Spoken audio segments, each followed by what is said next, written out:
failli mourir pour la deuxième fois. Quand je me suis réveillée, ma maman m'a fait comprendre que j'avais fait 3 semaines dans le coma. J'avais totalement dépéri, mais il faut dire que les dieux de mes ancêtres étaient vraiment avec moi. À l'hôpital, je repris peu à peu la forme jusqu'à ce qu'il soit temps que je retourne à la maison. Je n'avais touché mon bébé qu'une seule fois, je ne savais pas si je l'aimais car je ne ressentais aucune envie de le prendre dans mes bras, je ne ressentais même pas l'envie de le regarder parce qu'au fond de moi, il était la cause de tous mes déboires. C'était à cause de lui que mon père s'est éloigné de moi et aussi que Brian m'a abandonné.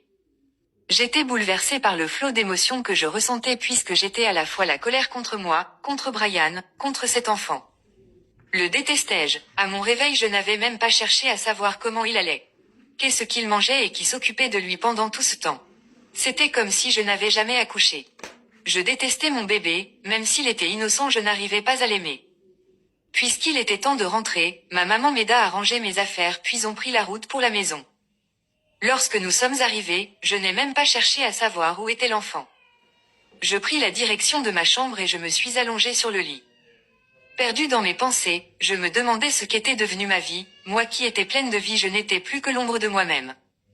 J'avais progressivement perdu confiance en moi et je me détestais énormément parce que j'avais l'impression de n'être qu'un échec. Étonnée du fait que je n'ai pas demandé à voir mon bébé, ma mère vint dans ma chambre pour avoir des réponses à ses questions. Elle m'appelle 3 fois. Déborah, Déborah, Déborah. Perdue dans mes pensées, je ne l'avais écoutée que la 3e fois. Elle s'approcha de moi et prit place sur le lit, puis vint la fameuse question. Déborah, as-tu vu ton enfant? Sais-tu au moins si c'est une fille ou un garçon?